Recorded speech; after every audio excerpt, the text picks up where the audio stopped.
One company has, on a number of occasions, bet more than its entire net worth. This company's gamble paid off, and it went on to be an aviation giant. The company was Boeing. In 1952, the company developed a prototype transport plane, and the prototype was to become one of the greatest planes of the century, the Boeing 707. William E. Boeing was the company founder and owner. As the firm grew, he remained as president and chairman of the board from 1916 to 1934. Under his guidance, a garage aeroplane manufacturing business went on to become a conglomerate of air and space-related industries. Boeing sold his interests in the Boeing Airplane Company. He never lost his interest in aviation. Boeing died in 1956. Probably one of the greatest achievements of Boeing, which allowed it to become the giant it is today, was the development of the Dash 80.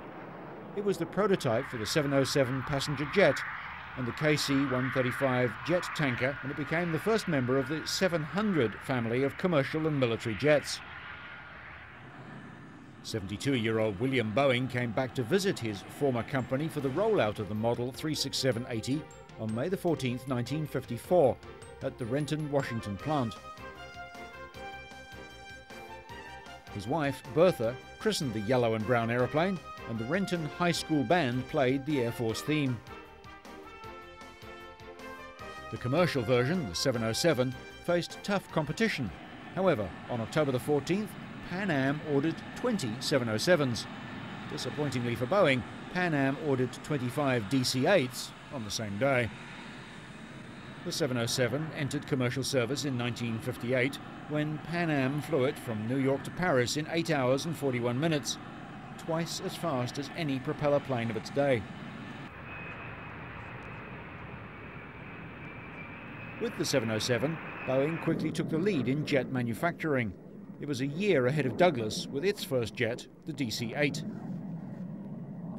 Amazingly, the Dash 80 remained in service with Boeing for 18 years as a test plane, and in 1972 it was retired and turned over to the National Air and Space Museum. It sat idle in the Arizona desert for 18 years. In May 1990, under an arrangement with the Smithsonian, Boeing returned the airplane to Seattle for full restoration. Dash 80 is considered by the Smithsonian as one of the 12 most important planes in the history of flight. It revolutionized air travel. The Dash 80 was the plane that tested many of the revolutions we as travelers enjoy today.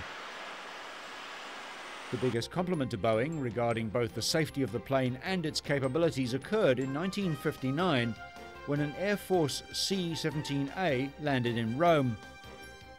The plane had President Eisenhower on board, and he was on a mission called Monsoon. The President was going to visit 11 countries in 19 days.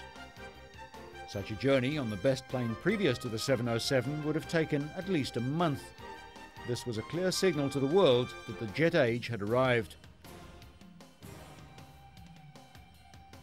In India, President Eisenhower visited the Taj Mahal with President Nehru. When he arrived in Athens via Tehran, he had covered the entire rule of Alexander the Great in just one day's travel. He went on through France, Spain and Morocco before returning to the United States. The trip was an absolute success. Huge crowds met him wherever he went, and they also saw the future of flight, the Boeing 707. Today, with planes derived from the 707's remarkable achievements, many people have the opportunity to follow in President Eisenhower's footsteps and travel to places that once seemed so far away.